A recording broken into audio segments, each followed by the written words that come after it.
Welcome to the TouchDesigner and PopX tutorial series. In this tutorial, we will create a spike field. We start by generating a wave with a pattern chop, then converting it to points to create a continuous 3D surface, and using PopX tools, we instance tube pop spikes across it. Finally, we render with a PBR matte and a Luma Blur top. And remember that you can grab this exact completed network over on my Patreon if you want to jump straight into the visual settings. Okay, let's look at the network structure. Chapter 1. Overview. This network is divided into 4 main sections. First, we generate the animated base geometry using a pattern chop and a chop to pop, creating an organic, noise-driven mesh surface. Next, we build the instancing system to scatter tube pop spikes across the mesh using an PopX instancer. Then, we construct 3 render layers utilizing PBR and wireframe materials. Finally, post-processing uses a render top and a Luma Blur top driven by a ramp to add a cinematic depth of field. And by the way, if you need feedback on your networks or beginner courses, you can join over 400 students in my school community, linked in the description. Perfect. Let's jump into the tutorial. Chapter 2. Network. First, let me talk to you about PopX, a powerful tool for TouchDesigner created by MiniUV, a generative visual artist and TouchDesigner expert known for his advanced particle system projects. PopX is a custom family of operators that extends TouchDesigner's point operators. It introduces a GPU-accelerated framework for generating, transforming, and simulating geometry in real time. While optimized for its packed PopX geometry system, all operators work seamlessly with any standard pop geometry.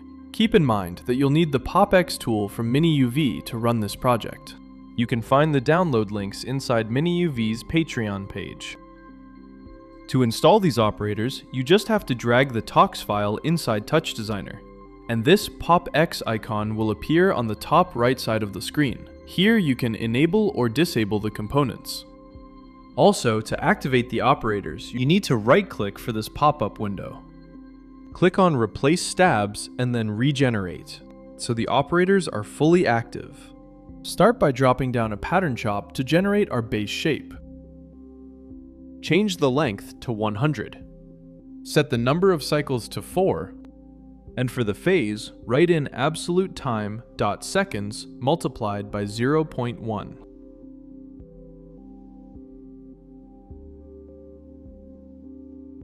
We do this so the pattern animates continually over time, driven by the timeline seconds.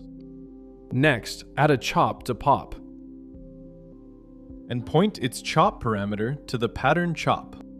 Set the start position to 0, and the end position to 10. Then change the attribute scope to p.y. We use the chop to pop here so we can grab the smooth wave data generated by our pattern chop and convert it precisely into geometry points for instancing. Take the output and connect it straight to the first input of a copy pop. By the way, if you find this network interesting, but maybe do not want to build it all from scratch, you can just grab the finished project file on my Patreon. There are over 7,000 subscribers there who get access to all my project files, custom TouchDesigner plugins, and some free VJ packs. If you prefer to just jump straight in and experiment, the link for that is also in the description. On your copy pop, set the number of copies to 30. And change the Z-translate parameter to 0.2. Connect this output into a skin pop to turn our individual lines into a continuous surface. Now route the skin into a normal pop, and connect that directly into a normalize. Now let's use a transform pop to fix the shape. Change the scale values to 3, 0.2, and 1.5 to stretch the object out. Feed the transform into a noise pop. Change the period to 2, and pull the amplitude down to 0.25 to add random organic ridges to the mesh. Send this into a null. We need to send this data into a few different directions. Add a select pop and grab the null pop. Now wire it into an Orient Mesh PopX tool. Change the length scale to 0.5 and adjust the color to black. Then make sure Compute Normals and Auto Up are both turned off. Bring in a tube pop to build our spike. Make the orientation Z. Adjust the radius values to 0.25 and 0. Set height to 4. And leave columns at 10. For translation Z, type -0.242. Rotate the x-axis to 180. And drop the uniform scale down to 0.12. Wire this tube pop straight into the first input of an instancer. In the instancing page, change the indexing mode to order. Set uniform scale to 0.25. Now go to the distribution page and change the distribution type to spherical. Also open the settings and change the frequency to 40 to increase the instances. By the way, if you are enjoying this and want to learn a bit more about TouchDesigner directly, you are always welcome to join my school community.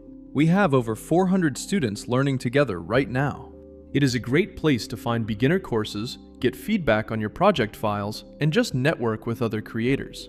If that sounds helpful to you, I will leave the link down in the description. Moving on, drop a keyboard and chop into the network to use it as a trigger. Create a move along mesh comp. First, reference the keyboard and chop to the initialize and start buttons. Now in the attach page, enable lock to mesh and set attach mode to scatter. Also set the seed to 5. Let's give it some animation properties. Enable do fall off. Change the speed to 0.25 and the random speed to 1.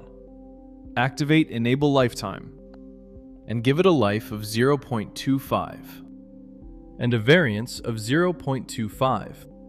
Also activate scale by age and set the remap values to 0.1 and 1. Now plug the instancer and the orient mesh into the move along mesh.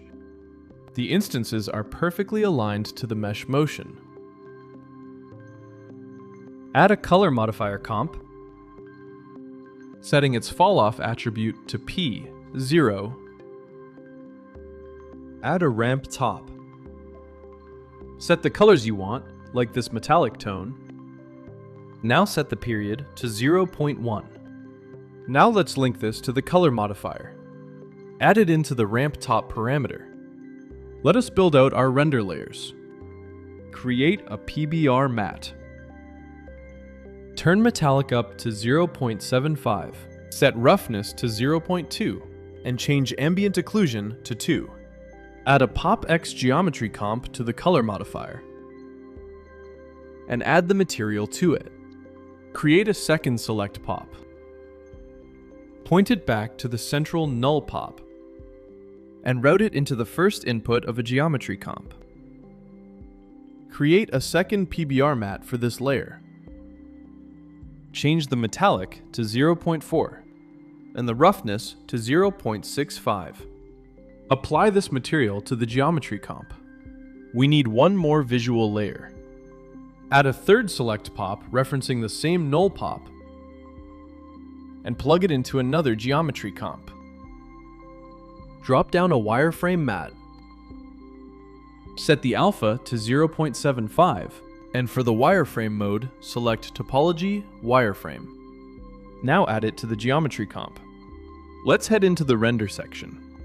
As usual, I'm using a camera viewport tool with the fog set to exponential, an environment light with an HDRI map, and a light for soft shadows. Going to a vertical render top with the resolution linked to the constant chop values. Add a level top. Change the black level to 0.25 and increase the contrast to 1.35. Connect this into the first input of a Luma Blur top. To build the depth map, grab a second ramp top. Adjust the ramp to have white in the middle and set the type to vertical. Jump to its Common Settings tab and also link the resolution to the chop values. Connect the output of the ramp top into the second input of your Luma Blur top. Select the Luma Blur top Change the black filter width to 10 and change the white filter width to 1. We set the ramp to drive the Luma Blur to create a realistic depth of field effect, blurring elements further away from the focal point. Route the Luma Blur top into an anti-alias top, setting the quality parameter to Ultra. Perfect! A simple setup to get a vector field animation. Remember that if you downloaded this project file, you also need to download the PopX library from MiniUV's Patreon page. I hope you've successfully completed this tutorial. If you enjoyed this video, don't forget to subscribe to the channel and smash the like button. If you have any questions, feel free to ask in the comments.